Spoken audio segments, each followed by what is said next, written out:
Doja Cat has also recently gotten into some hot water. Are we already in a virtual world? Like, what if we are already in a simulation? It's gonna develop, Chai. It's underdeveloped. Are you Team Barbie or Team Oppenheimer? Yeah. Welcome back to Jelly. Elias, how are you? I'm good. How are you? I am also doing well. What have you been up to?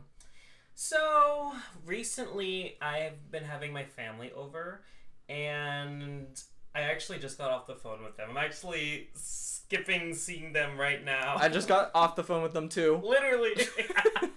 I got to meet the cousins. Yeah. But it's been interesting, you know, because you moved back in. Well, I've moved back in with my parents, and my cousin has a son. Mm-hmm. So my cousin's like around my age, a little bit older, and she has a son who's 3. Mm-hmm. And it's been interesting just being around kids, because I'm never around kids. Oh, me neither. And I barely knew how to talk to your cousin's kids. Right. I was like, that's hello. That's probably the first time you talked to kids in a while, right? Fully. I was like... Because your niece can't even speak yet. My niece is starting to learn how to speak. Oh, really? Yeah. That's kind of good. I mean, she's 2.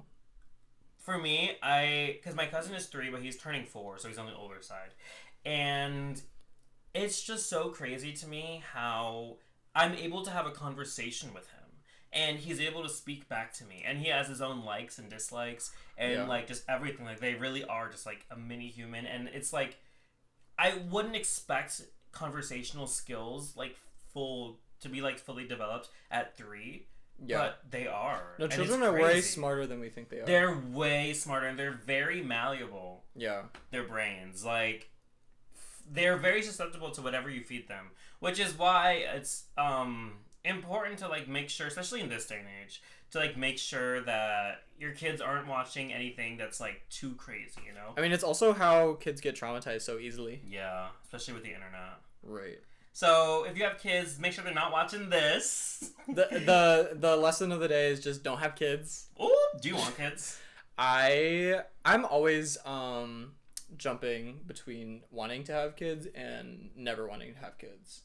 I think the idea of having kids is nice because you have a legacy, and a lot of people want to make an impact on the world that is long-lasting through generations. But I think that shouldn't be your only reason.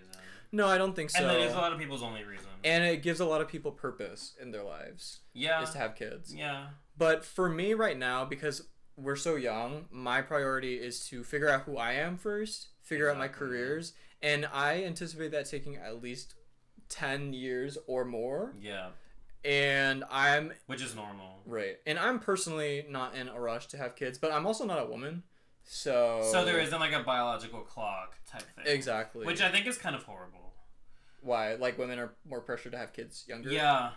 Like, I feel like if just the biological clock didn't exist, and if women could just have, like, kids at any age. But also science is improving every day, mm-hmm. and I feel like the capacity to have children later and later in life is going to be better. I saw that they created this thing now where they can have a sperm and an egg, like, fertilize itself. I literally told you that last episode. Oh, really? I was gonna say, I don't know who told me that. There's a recent study where you can create a sperm cell and an egg cell and fertilize it just from stem cells. Well, I mean, literally though, so, like, that's coming, so I guess maybe soon the biological clock won't be a thing. Right. And maybe we can pick and choose what genes go into our babies. Which is horrible. I think that's horrible. Well. But so how have you been? What have you been up to? I've been chilling, you know. This is Barbenheimer weekend. Mm-hmm, that's true. I want to save Oppenheimer for later, but I haven't seen either. So I went to go see Barbie, and it was phenomenal. I loved seeing everything. And if I can just be vulnerable for like 1 second on this podcast, on this day. Okay. Watching Barbie made me feel like I want to be a woman. Well, period. But not in a trans way. Well. Like, let me explain. I feel like I got gender FOMO, like, watching Barbie. And all the conservatives were going to be like, this is the point of the movie, like, it was trying to indoctrinate kids to become trans or whatever. Ooh. So I'm really playing into the conservative beliefs. But not in a trans way. I got like gender envy, low key, because Really? all the actresses and the characters, it was such like a girl's world, and everyone was so glamorous and beautiful and sexy. And So you're not living for the Ken fantasy. You don't want to be a Ken. well, the Kens were portrayed really idiotically. Let's just say that, and I'm not really trying to strive to be a Ken. let's say that. I want to be Barbie. Well, and you can be Midge. Girl. She's the pregnant Barbie. Oh, period. But yeah, like, I don't know. Do you ever get gender envy? Like sometimes I'd like to like drag. Like I think I like the idea of drag because you can be like a woman per se, like sure. But you still can take it off. I think that's different from gender envy though. So I guess not. I guess not. I guess I don't.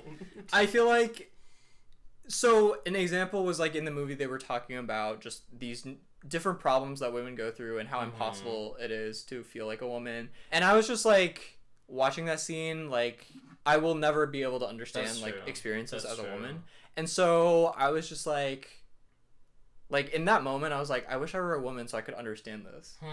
That's interesting because I felt like I saw a critique online who was saying that like the Barbie message would have been revolutionary in 1960, but like for today's world, Barbie has gotten so much hate. It's been getting a lot of mixed reviews. Yeah, because like it was saying for today's world, it should have been more intersectional, and they should have had more about intersectionality in being a woman, not just only I guess whatever the message was. I haven't seen it, so I don't know. Yeah, I mean one of the conservative reviews was like, oh, the Barbie's just trying to say that like the most important part is being a like biologically a woman because they don't have genitalia as Barbies, but then like the lesson of the day was like, oh, like you're a woman if you have a vagina or whatever.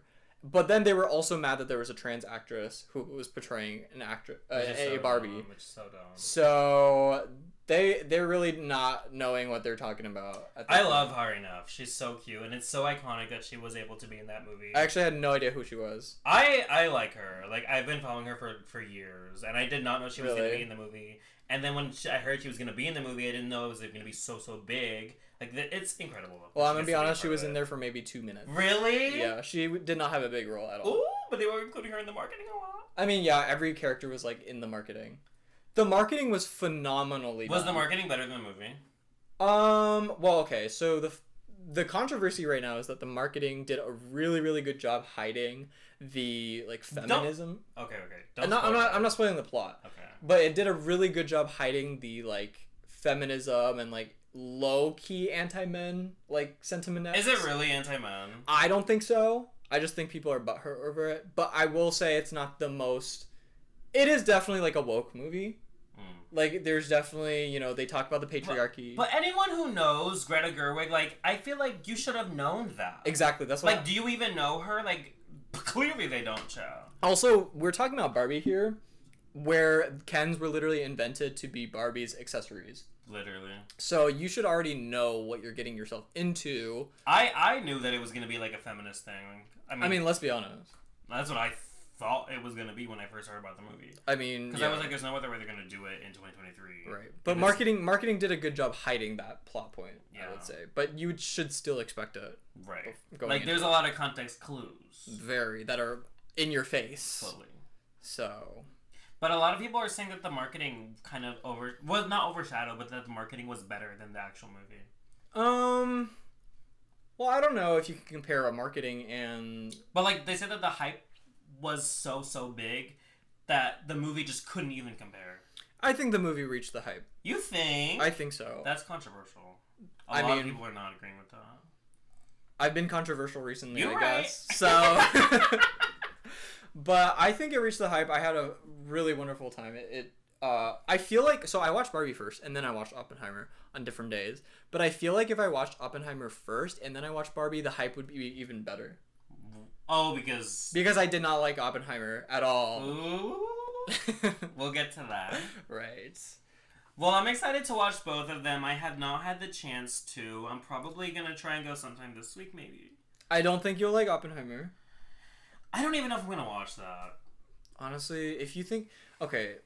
If you think you're not going to like historical fiction, and like just 3 hours of conversation, I don't think you should go. I really don't think it's worth it. So yeah, we'll see. That's the hot take of the day, I guess. We'll see.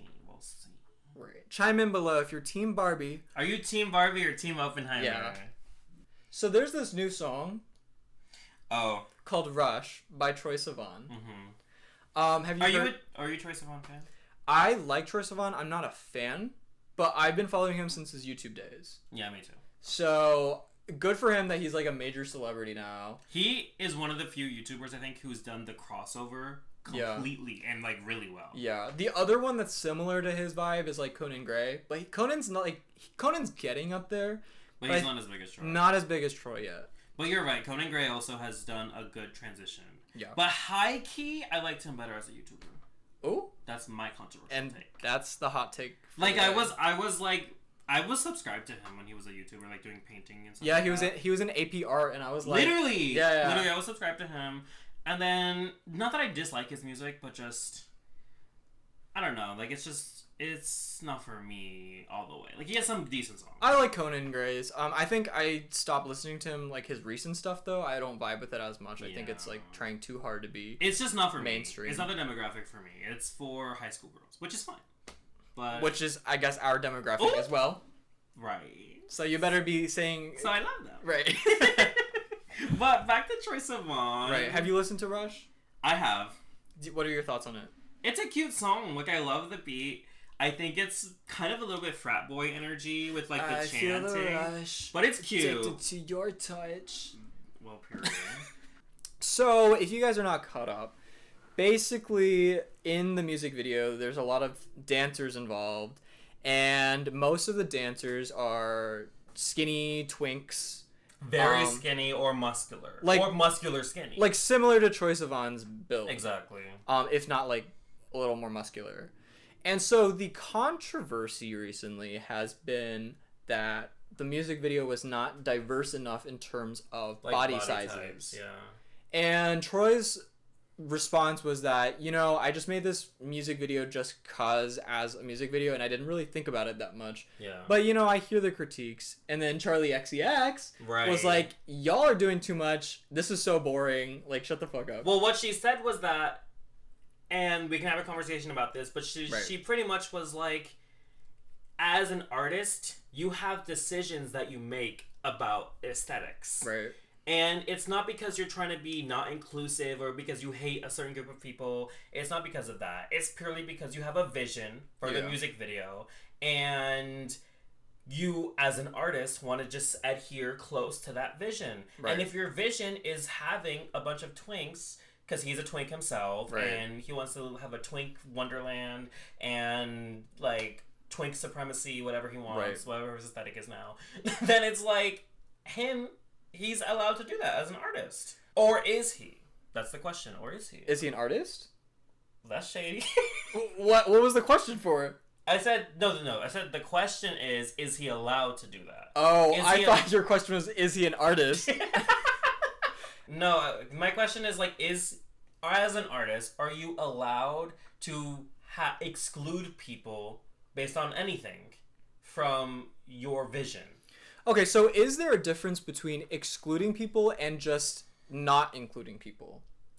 I think there is a small difference, because excluding means that you're making an active effort. Exactly. To me, that sounds like you are intentionally not having a certain type of people in your work. Well, okay, maybe for like the actual, like for yourself, like for the artist, it does make a difference. Yeah, if it's intentional or not. So I think for the outcome, it's not. For the outcome, no. But for his intention, I think he just ended up not including people of different sizes. But some people don't care about the intentions, and people care about only the outcome.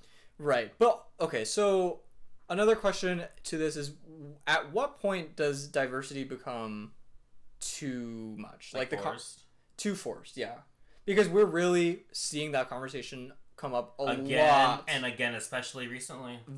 This is it's always been a topic, but it's been a huge hot topic recently. Right, we got flamed for our opinions on affirmative action. So, in our first episode, we mentioned affirmative action, and the conservatives dragged us online. Yeah, we got dragged. We really got dragged.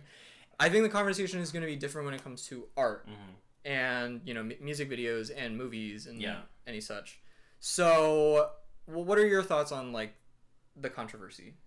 For me, I don't feel like it's a big deal. I don't. Like, I honestly was going into it when I was first watching it, being prepared to be, like, a hater, honestly. And I was prepared to be like, oh, this is stupid, and blah, blah, blah, blah, blah, blah. But honestly, I watched it. It was fun. It was great choreo. It was, like, sexy.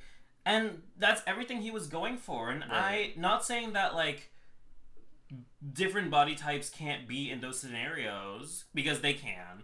But it's... So are you saying a big person is not sexy? Girl, I never said that. But it's just like, that's just not the vision that he had. And for me, I liked the vision, and it felt really cohesive.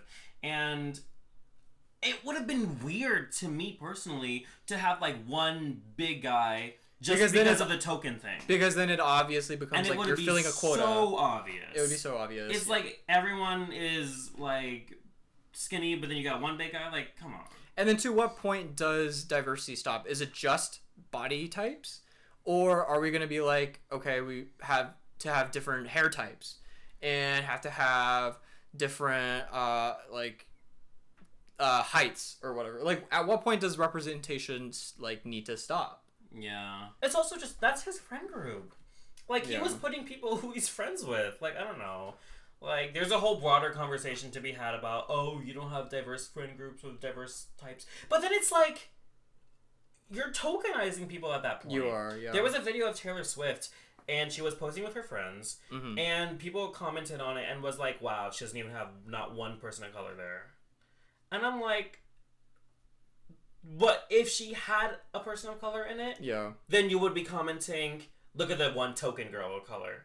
I mean, like, yeah, you can never win with people online, I feel. I mean, even, let's bring up Oppenheimer for a second again. Okay. So, even Oppenheimer is receiving criticism for it being too white and too male-centric. But the thing is, like, it's literally based on history. And all of the characters were representing real people. And in that time period, it was just a lot of men, and a lot of white people. Literally. And people are criticizing the film for being too male and too white. But I'm like, I feel like you want them to make up a person who wasn't actually exactly, like, just to fulfill that quota. Right. Like, it's just not the right story for that kind of situation. I feel like it maybe could have been interesting to have more of a Japanese perspective. But even then with that, it's like, that might go beyond the scope of what the movie was trying to do. So it's like, who knows? Yeah. And I feel like diversity is definitely, it has to be a case-by-case situation. Exactly. Because what do you think of, like, the Tim Burton controversy? Oh, so, like, about how Tim Burton, like, all of his characters are white. Only white characters. Yeah. I feel like it's kind of weird when every single movie that you've done is only white people. However, I feel like that's his right.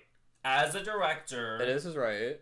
He's within his right to do that, and it's his art, and it's his vision. Do I agree with it? No.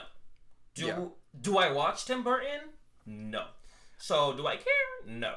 But it's like, at the end of the day, I feel like if we start policing people too much, then we're gonna start to live in a society where no one's able to, like, speak freely, speak their mind, have dissenting opinions, and that's a horrible slippery slope to go down into. The thought police. Exactly. Okay, so for my opinions on Tim Burton, I think it's a little different from Oppenheimer because his stories don't depict a certain time period, and that's, like, not the vision. The vision is just, like, creepy, you know, characters. Yeah. And I understand his aesthetic is, like, gaunt-looking, pale people that look like ghosts and ghouls. However, I feel like it's not that hard of a adaptation to just use, like, darker skinned people. It's not. But, like, you could do it with just the right makeup artist. Exactly. And there's plenty of great makeup artists that do, like, scary, creepy makeup. Exactly. Well, I can see you being in a Tim Burton movie. Because every time I see you, I get scared. Oh, period. R.I.P. to Tim Burton. Right. Is he dead? That man's still alive? Is he? I don't know. No, he's not. He's doing a new adaptation of something. I don't know. I thought that meant... Oh, no. You know what he was in? He was supervising Wednesday. Oh. I think. Tell me why I thought Tim Burton was like 80 years old. I mean, he probably is. Oh. Wow. But you can be alive at 80 years old. When I'm ageist. Fully! Okay, let's move on to your next topic. Okay, so while my family was here, it was interesting because, you know, my family is just very different than me, I think. And I love them. However, some of them have a little bit more antiquated thought processes. Mm-hmm. And they're a little bit more... Just say it. Homophobic. And so I wanted to just bring up a conversation of like, have you had to deal with homophobes lately? And if you have, or in the past, how do you deal with them? I've never dealt with homophobia because I am actually straight. Oh. Well, that's the end of this podcast. I have had to deal with homophobia.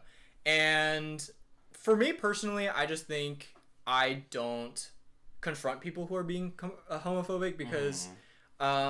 A, it's for my own safety. Yeah. B, it's like there's a time and place for everything, and most of the time, it's just not worth it. Like, you're not going to change homophobes' opinions. Exactly, you're not going to change their opinion. And, you know, recently on TikTok, I've seen a lot of, not a lot, but like a mentality that just because someone is being homophobic to you, then you need to stand up to them and call them out. And I think that's great. It's your prerogative if you want to stand up for yourself. Yeah. But I think it also could be dangerous to encourage the fact that you should stand up every time that someone is being homophobic. Yeah. Because that's literally how hate crimes happen. That's true. For me, so with my family, it's really a hard line to step because this is someone who is your family, A. B, for me, I'm not out to everyone in my family. So... You're out of your mind. Period. I hate confrontation. And so with the combination of those three things, it's really hard for me to stand up to homophobia. Yeah, I think that's one of those situations where you just have to listen to your gut and see if this is the right moment to say something or if it's in your best interest to know. Low-key for me, I would feel easier saying something to, like, a stranger than my family, I think. It depends, though, actually. I get what you mean, but, you know, strangers, you never know who they are. And they could do something crazy. They could pull out their AK-47. That's very true. So... We're also in the South, so... Yeah, that's true, so maybe not.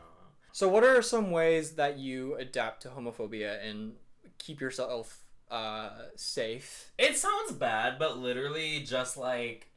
I don't know if this is the word, but, like... Not masking, per se, but, like... Code switching. Code switching, yeah. Like, I just kind of pitch my voice down. And a lot of it's not even on purpose. How do you deal with, like, straight men, like, greeting you? Oh, God. I don't. Yo, what's up, man? I go, hi. Yo, dap me up. Oh. Like, I've never been good at dapping up. Like, I don't even know really how it even exists now. I don't know how to do it. No, there was literally one time, quite a few years ago, actually, and we were, like, pretending how to... Well, not pretending, girl. We're practicing. No, that's the right word. We were practicing how to dap each other up because it's just so uncomfortable. It's hard. Like, it doesn't even make sense. And then people who, like... Okay, so it's like this. Do it for... Well, it's like hit and then... And then you grab? But it's, like, more than that. And then there's also, like, the bro hug where, like, you, like... No, you do, like, this, and then you, like... Boom. Oh, God. And I just don't Ew. like that. I really don't like that. It's just ugly. It is. Why can't you just be like, hey? Or, like, why can't you just, like, hug? Because there's just... Or, like, shake hands, at least. You know what the real tea is? What? Straight men are also masking at all times. Oh, because, like, they don't want to seem like... Yes, because... gay or, like, yeah. I feel like a lot of straight men who are not comfortable with their sexuality will also put on a mask like queer individuals to, like, hyper-masculate themselves. That's so true. It's like, yo, what's up, bro? Like, Andrew Tate, that whole thing. Girl, literally. so literally. I agree with that, 100%. Because with you, I act differently. Yeah, I'm sure.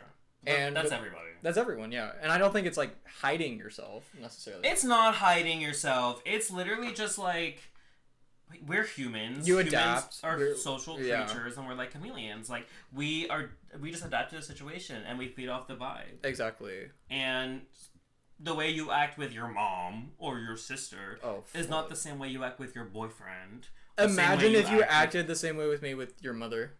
Girl. She would be like, what? She would be like, first of all, what are you saying? What in the la diabla? Literally. She would not even know what to do. So yeah, just like dealing with homophobia and like, do you ever feel like intersectionality plays a thing with that too? Like, do you ever feel like some people are homophobic and racist to you, like at the same time? That's a good question. I feel like most of the time when I'm in a room with people I don't know, let's say, the part of my identity that comes to the surface is my race. Because that's the first thing that people are going to see about me. I don't think neither of us really present in a, like, quote-unquote queer way. Like super queer. Like, I don't think so. Like, we don't dress, like, you know, stereotypically, like, femme or anything. Yeah. So I think when someone who doesn't know me sees me for the first time, my race will become the first thing. But then when I'm in a room with all Asian people, then my sexuality comes into a bigger play, because then it's like, okay, I realize that I'm still different from this group of people that I'm assuming is straight. And so then that becomes more of a thing. But usually I feel like my queerness doesn't come up that much just because I am comfortable with who I am. Like, I don't think I'm pretending. Anywhere. Yeah, I agree completely. I was actually having a conversation with my mom last night. I'm Dominican, and so I need to do things the Dominican way. Just certain things that I don't do. And I was like, I'm not only Dominican, though. For you, that's your main thing, because you're a straight woman, and maybe the intersectionality comes in with being a woman also, but at the end of the day, your main thing that you identify with is your Dominicanness. Right. For me, I am Dominican, yes, but first of all, I'm mixed. That's first of all. So it's not only Dominican like her. And then second of all, I'm also gay and queer. So I have intersectionality. And for me personally, I don't know how you feel about this, but for me, I don't like to say that one is over the other. But if I really had to choose, I would say my queerness is more important to me. If I had to choose. If you had to choose. But I think they're both pretty equal. Maybe it's like giving 49%. Yeah. Like, you know. But, okay, so question is, if you were in a room full of white gays, then which identity would become more important? Yeah, that's true. It always depends on where you are. Exactly. I guess probably my race would also be very at the top of that list as well. Because I feel like queer POC, our experience is different. So different from white people. And I think white gays, like, take that for granted. They have their own world. Like, quote-unquote gay culture is not the experience of POC. Most POC. Yeah.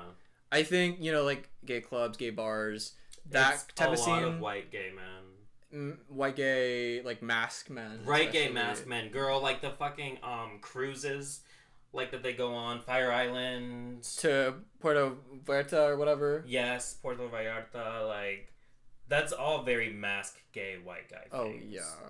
I mean, it's just, like, not our experience. Especially not us.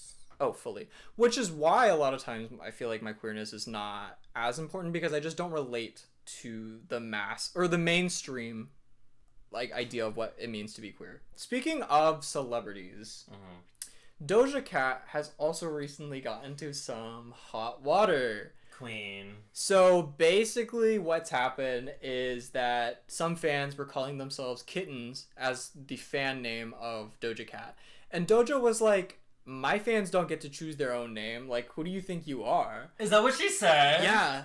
I didn't hear that part. No, that's what she said. She was like, you can't just call yourself whatever you want. Damn. You put them in their place. Literally. And then some other fan was like, can you say you love us? And then she was like, I really don't, though, because I don't know. And then another person was like, you know, we don't know you either, but we have supported you through thick and thin, and we want just like reciprocity back from you. And she was like, you are acting like my mother. Nobody asked you, you bitch. Literally, I saw that one. So, what are your thoughts on the recent controversy? Well, I didn't know the full story until just now, so I think she was a little harsh. Definitely a little harsh. She could have said it differently. Right, I think that maybe she needs to take some media training classes. I think she's going through something. Like, I think she must have fired all her management. Right, what happened to the PR? Right, her PR is non-existent, girl. I don't even know what the fuck happened. Right. But on the broader sense of what she's saying, why do you need your favorite artist to tell you that they love you? Yeah. Why do you even need that? And she made a valid point. She was like, I don't love y'all because I don't know y'all. Like, literally. She low-key ate. And you guys don't know her either. Yeah. She doesn't know you. Y'all don't know her. Her job is to be a musician. The thing is, she is saying what every celebrity is thinking. That's the truth. It's just everyone is scared to say things because of what has happened to Doja. Well, here's the thing. Let me get my full thoughts. She is a musician, and her job is to create music. Mm-hmm. But that's on the surface. Right. We have entered the age of parasocial relationships. I think we've always been in that, but it's even more now. Well, it's been exacerbated with the internet. With social media and everything, yes. So, now fans are closer than ever with their artists. Oh, wait, no, the opposite. Oh, no, I guess that's right. The thing is, Doja also doesn't make it easier on herself because... No, I'm saying like she goes on lives all the time and she interacts with fans all the time. I think she's more intimate with fans than a lot of other She celebrities. really is, which is why she's gotten so big. Yeah. Because fans are craving parasocial relationships. Yes. They want that. They want it. So she has gotten really big because of that. But it's like... It doesn't mean that she owes anyone anything. Okay, so the thing is, she doesn't owe anyone anything, but also they don't owe her anything. Well, what I was thinking is that we should be able to separate the art from the artist. I agree. If you enjoy the art, that's fine. If you also enjoy the artist as a person, that's even better. But we can separate these two things. You can still enjoy this artwork or music without having to tie it right back to who the artist is. Do you think that the fans are do you think it's valid reason for them all to be leaving? I understand why, because, she's not exactly being nice. So it's completely valid that people are not, respecting that and choosing to leave. Mm-hmm. That's their prerogative. But I feel like she said the correct thing, the truth. She just could have used better rhetoric. Yeah, she did say the truth. Okay, well then here's the other thing. People were saying that oh, you should be way more thankful because without us, you would be working at a grocery store, Miss High School Dropout. Oh, that's right. We made you. Right. Which is low-key true. Yeah, she wouldn't be she would have no anything success without fans. Exactly. You would be nothing. So, is she privileged? Is she taking it for granted? And is she another rich person just being a privileged asshole? I think she's just not playing the game right. She's not playing the game. She's not. When you have a platform that big and when your job literally depends on other people, you have to play the game. You have to play the game right. Exactly. And exactly. Unfortunately, sometimes that just means not saying the truth and saying what people want to hear. And keeping quiet and keeping people happy. Yeah. And is that the ideal world that we want to live in? Maybe not, but that's been around for the beginning of time. Exactly. Though. That's the game that we play. It's not even only in the entertainment industry. No. That's just in life. Exactly. The bigger your platform, the bigger your fall could be. Yeah. 100%. 100%. And I think that Doja kind of got very comfortable. And I think that she's going to really see. Because people have tried to cancel her a lot. And I think that maybe she thought she was invincible. But when the call is coming from inside the house and your own fans hate you, girl, it's over. I don't know if she's going to come back from it. She's giving Kanye, honestly. But speaking of women, let's answer some AI questions. Okay. And our first AI question is, if we could turn into women for 24 hours, what would we do with our day?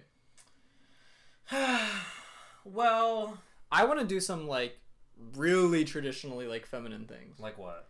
Like going shopping for dresses. Oh. Like getting dolled up, like going to spa day. That's cute. I actually didn't even think about that. I would try on a dress. I don't think I've ever worn a proper dress before. No. Have you? I have not. I think the closest I've come is like a skirt. Yeah, but I mean skirts. People like guys wear skirts now. Right. So.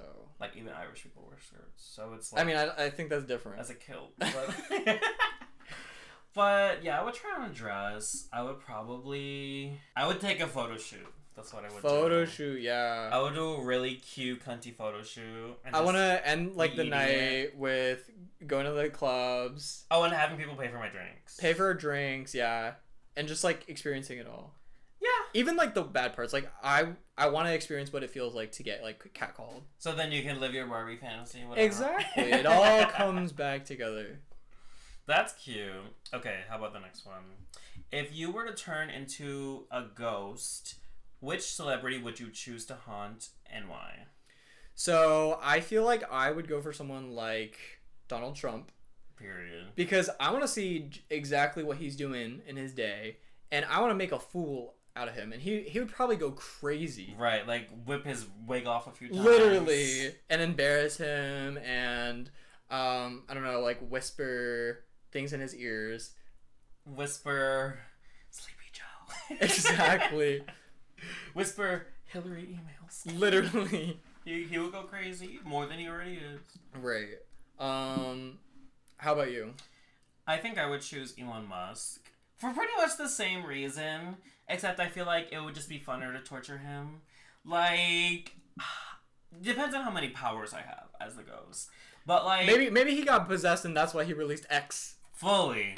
Like I would just do the most crazy shit to him. I would like make every domain name for X be taken already. Right. I would fucking make it so that like he didn't even have any of his AI things and whatever he wants to do. If I could possess Elon Musk, I would like if I could possess him for like if you could become him, like possess him. No, just like possess him for a temporary time. What would you like do? I would send a check to like my loved ones. Oh, fully. Like that's weird. Right. So like he's not even gonna notice. Right, it's gonna be a blank check. Right. And he gonna notice when I do it. It's gonna be his whole bank account. Well, I feel like that might be dangerous for your family. You might get all of them assassinated. It's gonna be half. Right. As a sharing and caring. Okay, the next question is, if you could turn any mundane task into an Olympic sport, what task would it be and how would you prepare to take home that gold? Okay, so for me, I would say pouring water. Like, think about it. Like, pouring water from, like, a really high thing. Like pouring it really high. Okay. Like, that's hard. So how would you prepare for that? You would just, like... I would practice every day. I would get, like, a cup. Okay, so, like, imagine there's, like, a giant bowl, and you have to pour it into a shot glass without spilling anything. Right, exactly. That could low-key be fun. Like, that's kind of, like... I feel like you're onto something. Exactly. And then, like, you gotta, like, do it quick. You gotta, like, develop technique. Like, that's hard. Honestly, yeah. Like, pouring something. Or, like, when you have, like, a pot on the stove and then pouring it into a cup without spilling it all. That's true. Like, that's hard. I feel like I'm low-key good at that, too. Me too. I think I'm good at that. Like, every time we're at a restaurant with, like, takeout and there's soup or something, my friends be taking so long packing that shit. And I'll just be like, give it to me. And because they just did, like, with the spoon? Yes. And let me just pour it. Fully. You gotta break the friction. Yeah, exactly. That is what it is. You gotta just do it fast. Exactly. It's true. That's how you do it. For me, I feel like if I could do any mundane task, it'd be kind of similar to yours, but the opposite. It would be drinking water. Well, surely good at being hydrated. Because every time I go get a beverage with my friends, I'm the first one done. So, like, you mean, like, chugging? Yeah. Especially with the straw. I feel like I can't chug. No, with the straw, that doesn't count. You can't do that. Why? Because that's cheating. But I'm saying this is my Olympic sport. Chai. Drinking with a straw. Okay, so she's making up the rules. There was literally no rules to begin with. Well, professional drinking is a thing. Like, people trying to, like... That's called alcoholism. Girl, period. Alright, moving on. Okay, so... There was a video that you sent me. I sure did. And... It was crazy. It was a video that was showing, like, some guy. It was on TikTok. Maybe you guys have seen it before.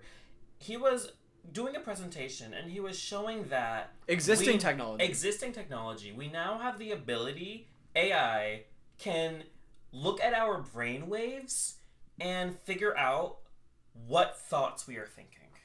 So, okay. For example, is like when you're dreaming, and there are, like, images that your brain waves associate to. Right. Once you, like, map what those brainwaves associate to, you can, like, reverse engineer it essentially and figure out, like, what kind of thoughts you're thinking. So maybe not the exact image you're dreaming of course, but it would be like if you're dreaming of a giraffe, then the brainwaves could create and relate back to a giraffe image from before. Yeah. So, which is crazy. So now we can't even, like, really hide our You can't even dreams hide your and thoughts. It's freaking insane. And so, like, if this technology exists already in 2023, like, how crazy is it gonna be within our lifetime? Oh, it's gonna get wild. I mean, are we really gonna approach, like, 1984 thought police? Oh, we are. I think so. We're gonna start having thought crimes, and also we're gonna enter the age of extreme surveillance. Yeah. Oh, that's the other part of the video that I forgot to talk about. So through, like, like routers and telephone poles and just, like, all the existing radio waves too. The existing infrastructure we already have, you can use that and pick up signals from, like, your brain, and then the same thing we just talked about with dreams, like, convert that into some kind of image or, like, speech or text recognition, and then you can kind of, like, understand what people are thinking. Right. And you could just be out in public, and it's, like, basically surveillance, like, surveilling your thoughts. Also, I thought this is what you were gonna say, but there was another part of the video that was showing that Wi-Fi routers and, like, radio signals can now be used to track people's location.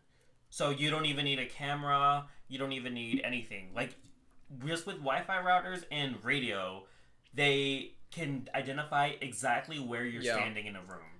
That's fucking crazy. To all of you aspiring serial killers, it's going to be a hard profession out there. Well, the thing is, fully. But also, like, the military has already been using that technology. I believe it. I'm sure there's advanced technology that's being used currently that the general public doesn't know about. 1 trillion%. Like, I'm sure, like, we, in terms of AI, we're probably, like, a couple of generations ahead, like, actually. Than what we really know. Than what we actually have. So. Because these people have been working on AI for years. Yeah. Like, the people who have been working on it, like, who are now developing all this stuff that we're now seeing. Because, like, those trials had to be ran. And they didn't all just happen this year. Those have been happening for decades at this point. Yeah, and then we're going to get to the point where people are wanting to live in a virtual world, essentially. Yeah. I was talking to you a little bit about it, but you've never seen it, but the anime Serial Lane Experiments, it has a plot line that's very similar to that. Basically, Sword Art Online. Sword Art Online, but that's, like, disrespectful to even, like, even What do you mean? Sword Art Online is the best anime ever. Oh, she really right. Oh, you really right. But what I was saying was that Serial Lane Experiment has a plot line where one of the girls kind of, like, goes into her Navi, which is, like, a really high-tech computer, and it has an entire virtual world. Yeah. And then she, like, kind of gets stuck in the virtual world or whatever. So I think that's 100% gonna happen. I think it totally will. It totally will. Because, like, with AI, it's only a matter of time. It's really only a matter of time. I mean, the more advanced VR gets, the more about, like, metaverse and living in a virtual world, the more you really question, are we already in a virtual world? Like, what if we are already in a simulation? I mean, it's possible. Like, there's no way to prove it. There is no way to prove it. That's true. Unless there's a way to, like, reverse back into the simulation of, like, who is looking at the simulation. You know what I think sometimes? What? I think that I have a theory. Game theory. It's not actually a theory. It's just a idea, like for a movie or something. A hypothesis. It's an idea. You have those? Child, let me say it. Okay, so my idea is that our entire world is just a game for, like, the gods. And, like, the gods are just another species of not humans, but just another species like us that have an entire civilization, and they have a game where they can create a human world. So you just reiterated the simulation theory. Right, but give it a little twist. I don't want to get into this again, but time is just so crazy. Like, we can't perceive time, like, really. Like, we can't. And time is relative. Yeah. Time can change also where, like, depending on where in the fully, universe but I don't think I'm smart enough to cover that. Oh, I'm really not. Well, and we've established that we be spreading misinformation on this podcast. And we probably have continued to. But you guys are not here for the correct information. Right, y'all are here for... our sexiness. For the looks. So we're serving looks. Maybe look. Girl. I'm trying to look away. Okay, so the next topic is aging. Mm-hmm. So... I am scared of getting old, actually. You are. I think what I'm most scared about is just not being able to function properly. Oh. Like once my organs and, like, body starts just not working and I can't do things by myself, is low-key quits for me. Yeah, I don't want to live that long. Like, I don't want to be able to do that. When do you I don't want to be able to be like a vegetable in a bed. Hell no. Like, if it comes to that, then no. When do you think we age out of youth? I would say 30. 50. 50? Yeah. So you think 40-year-old is still youth? Well, not young, but I. Girl, that's middle-aged. It is middle-aged, but at 40 you can still be doing lots of things. Yeah, but that's not youth. And you're not losing. Well, in the grander sense of life, I think so. I think past 50, that's the point where you start slowing down, mental deterioration starts, physical deterioration starts, your organs start like... Apparently that starts at 30. I mean, it starts now, chow. It started from the moment we were born. Like, from the moment we were born, we can continuously grow, and then after puberty, we just continuously start, like, becoming more deteriorated. But, well, you know how some people are like, you don't know what you're talking about because your frontal cortex isn't developed until you're 25. That's a myth. Did you know that? Is it actually? It's a myth. Some people will be shook. Like, science actually doesn't have a thing for that. Like, it's... different people's prefrontal cortexes develop at different times and are done developing at different times. Like, 25 is not just the age it happens, which makes sense. Like, how would that be everyone's just the different, age? Exactly, everyone's different. Right. Girl, mine's not developed yet, don't. So it's still developing. It's never gonna develop. It's gonna develop, chai. It's underdeveloped. When she whoop. I want to talk about criticism and aging. Okay. So I recently made a video about Oppenheimer and criticizing some of its flaws and stating my personal opinion that I did not enjoy it and I found it rather boring. And so a lot of the feedback that I got from the comments is, you just need to wait 15 years and try again later and you'll have a grander appreciation for this movie because you just don't understand because you're young. Right, they were like, you don't know what you're talking about. Exactly. And I feel like that's really dismissive for... So it's basically reverse ageism. Yeah. It's old people saying that your opinions are not come from a educated place because you are young. Yeah. And so that's essentially excluding an entire demographic's opinions, because these are still consumers. They still have to live life and experience things. And if you have a negative experience because of just how young you are, that's still completely valid. You can't be like, you're just not ready for it yet. Exactly. And kind of like outside of the discussion of that movie, just like in general, whenever people are like, oh, like you don't know what you're talking about. Whenever people say things like that to younger people, it's like, it's really dismissive. And it doesn't really make much sense because they have an entirely different life than the one that you have. Exactly. So, if anything, you should be happy that they're sharing their opinion because that's a fresh perspective that you nor anyone you are friends with or know, like in your generation, would have because you don't have the same experiences and the same life that they've had. Yes, being older, you get more life experience. You do. You do. And you get more wisdom. However, there are still experiences from younger generations that you will never have. Exactly. Because Nor will you have the ability to have. No, because you never grew up the way kids are now. Exactly. And even if it's not, technology based, whatever, it could be, people grow up in different cultures, situations, money. Yeah. So you will never be able to understand someone's perspective truly. Right. And just to dismiss someone based on age alone is just, I find that incredibly rude and quite honestly unproductive.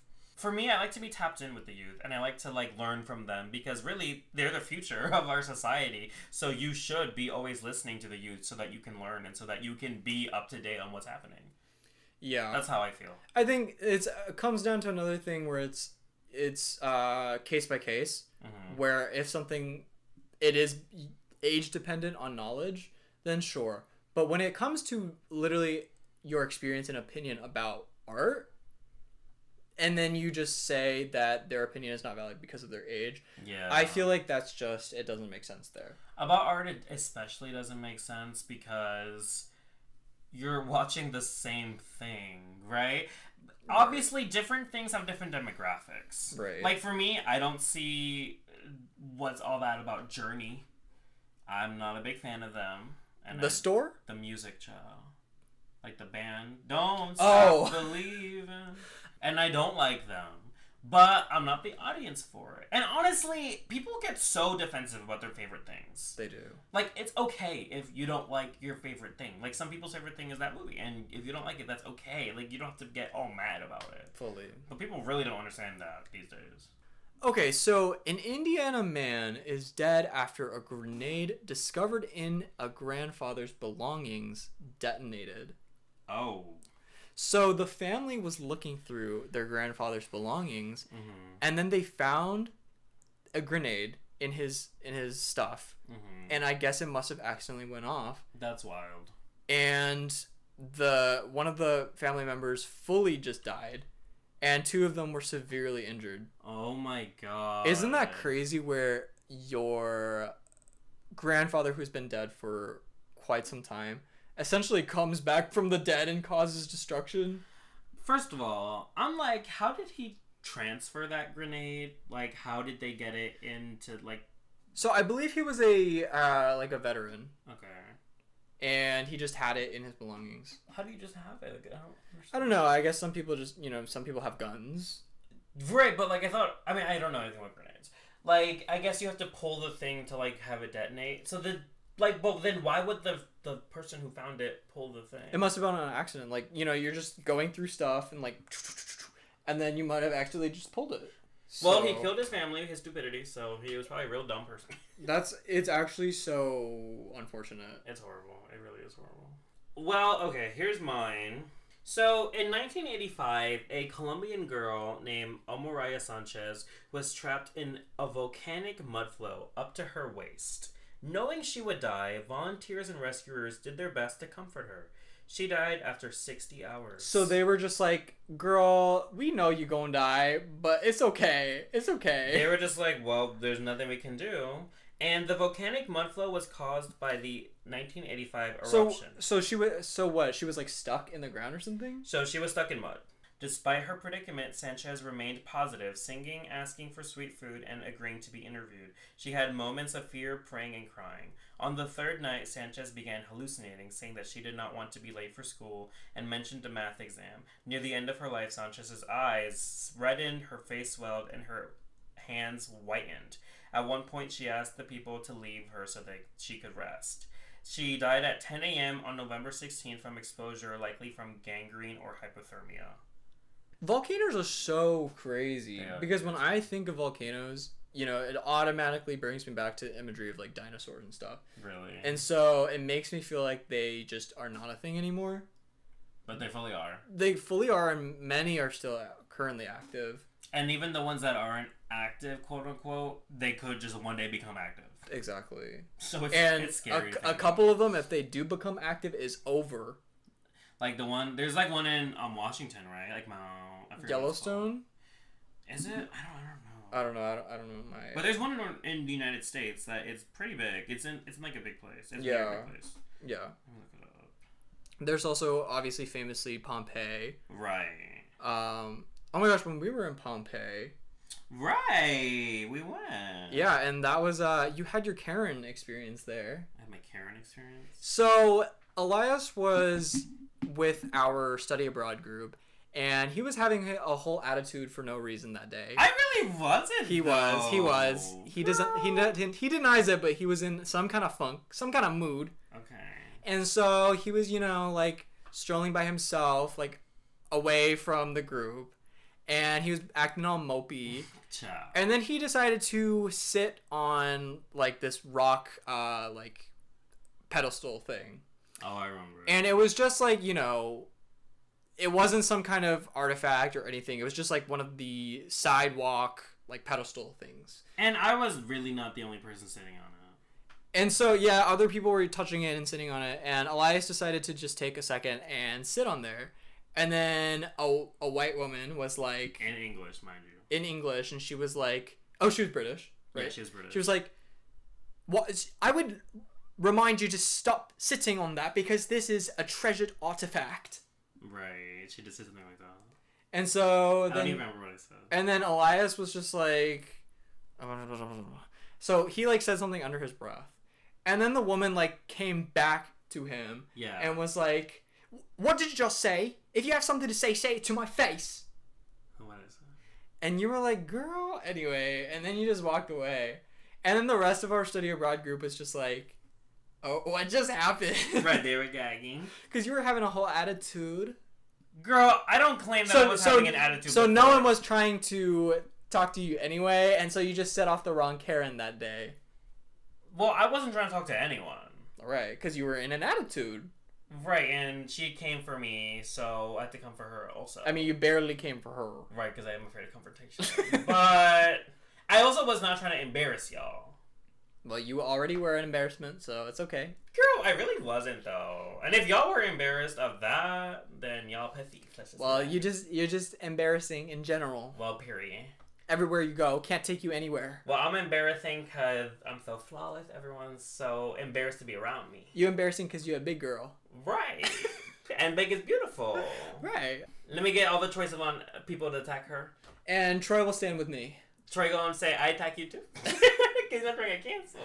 Well, I'm gonna stand with Doja then. Right. Doja will be like, "I don't know, y'all." You can stand with Doja and Charlie. Period. Because Charlie's gonna be like, "You're so boring. Fully. Big girls are so boring." I'm just kidding. That would gag me. Imagine. Well, on that note, let's have a big goodbye. Let's have a big kiss. A big kiss goodbye. You really wish? Girl, I really do. Let's have a kiss for the viewers. You can do it. Anyway, they're disgusted now. Girl. If you guys enjoy our content, then make sure to give us a subscribe, give us a follow, and share our content with your friends. And period. And do the action period. And have a period. And have a period day. Have a period day. Bye, everyone. See you next time. Bye, the Jelsters. The Jelster. The fans can't call themselves whatever they want. Right, so I'm telling them they're Jelsters. You're also a fan, so you can't call us whatever you want. Oh, I'm also a fan, child. You're the biggest fan. You're Girl, obsessed with me. I'm really not a fan, girl. I said unsubscribe, block, and downvote. You really wish. You really wish. I'm typing in the root comment, period.